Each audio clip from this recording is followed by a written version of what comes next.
And welcome back into the Sports Source. This segment of our show brought to you by Nova Copy. Business owners, have you called Nova Copy yet? They carry and service all sorts of printers and copiers, but here's the thing. Even if you don't think you need new systems, they'll come out and present you with a free analysis of your workflow to see if they can't save your company money. There is zero reason for you not to call them. It's a free way for you to save money. Call Nova Copy, have them come out and give you a free cost analysis, have them look at your workflow solutions and see what they can do for you. All right, want to welcome in one other member of our Vol Letterman, Vol for Life, ex-Vol club today. I want to make sure I don't get any emails from anyone. Now I'm told that Condridge Holloway doesn't want it to be VFL, so it's Letterman. Is that Vol Letterman? Is that the official term? Vol for Life. VFL is what I stand. Okay. I can't follow it. Vlad Reveille is former place kicker All-American at Tennessee and, of course, a long career in the NFL. Bob Hodge will be mad because he's not here and a former Viking is. Vlad, thanks for joining us. Pleasure's mine. Thank you. Let me ask you, we'll start with you. Yes. State of the program now as opposed to where it was. You had two sons that were over there during the turbulent years, we'll call them.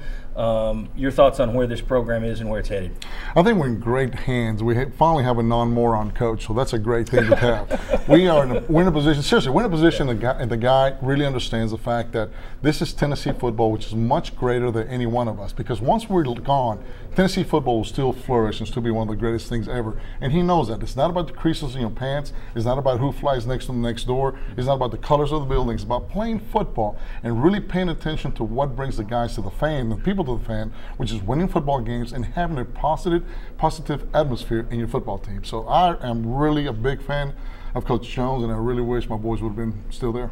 We'll play a little later. Absolutely. David, your thoughts on the turnover and where this program is headed now? I think this program's headed in a much better direction.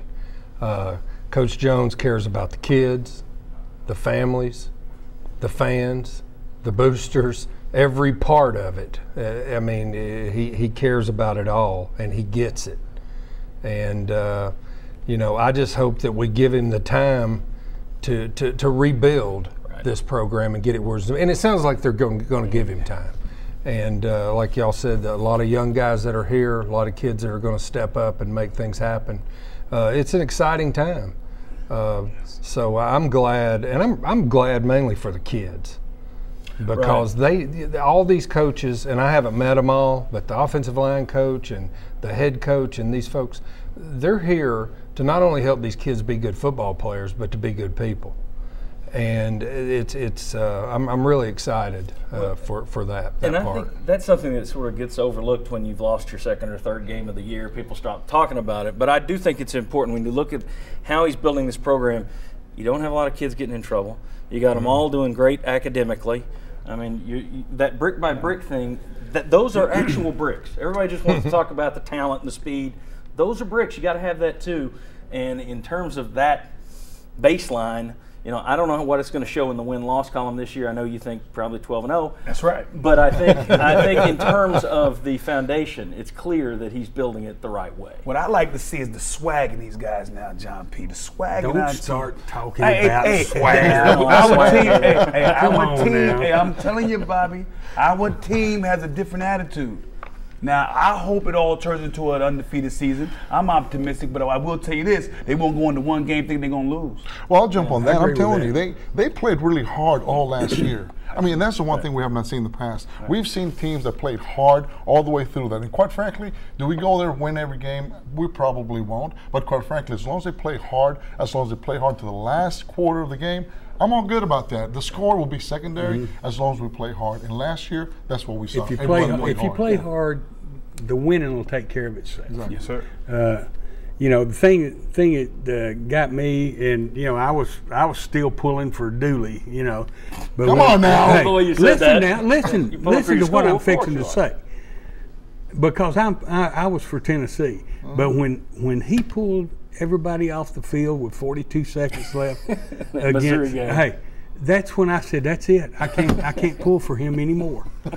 I mean, you know, you give up a chance to win the ball game in regular, you know, and that permeates down the field. That's right. When the coach doesn't believe in you, when the coach talks about you in media, when the coach throws you under the bus every time he's got a chance, at what point do you really believe in yourself and you believe in the teammates? And then, you know, Coach Jones comes in here, and the first thing he does, I think he came in on Thursday and Tuesday night. We had a Letterman's Club meeting. We had 2 guys drive from Nashville, 2 guys drive from Atlanta to come up to that meeting. And the first thing he said, you'll like the way we play. He said, we're going to play hard and we're going to play fast. He said, when everybody's raising 4 fingers for the fourth quarter, he said, we're going to raise our fist because, by God, we're coming after you. And I told my son going to the car, I said, I can play for this guy. I got a call from Mike Stoll after that same meeting, and he went into it kind of jaded. I mean, after so many coaches, he went into it, we'll see what this guy has to say. I got a call that night from Mike Stoll, and I don't think he'll mind me saying this. He said, I could play for that guy. Yeah. Same thing you just said. How many times have you seen the old coaches really actually pat the old guys in the butt? I mean, how many times did that happen? This past year, I've saw more hugs from those coaches to those ball players than I've ever seen in the last 5 years. And that says a lot. Yeah. And I think there's just a last note on Dooley. And, of course, if Kiffin doesn't leave, you never get Dooley. But I think you're going to look back in UT history, and as angry as people were at Kiffin, I think the bigger black mark on the program's history, the ink spot, is going to be Derek Dooley rather than Kiffin, even though it was Kiffin that brought Dooley in because Kiffin left. Kiffin will be right behind him, though. He will, no question. But I guess Kiffin only had 1 year. Dooley had 3 to mess up. So, all right. When we come back, the new voice of Neyland Stadium, Jeff Jarnigan, is back with us. Sterling Hinton's going to be here. We're going to talk about the game day experience at UT. Come on back on the Sports Source.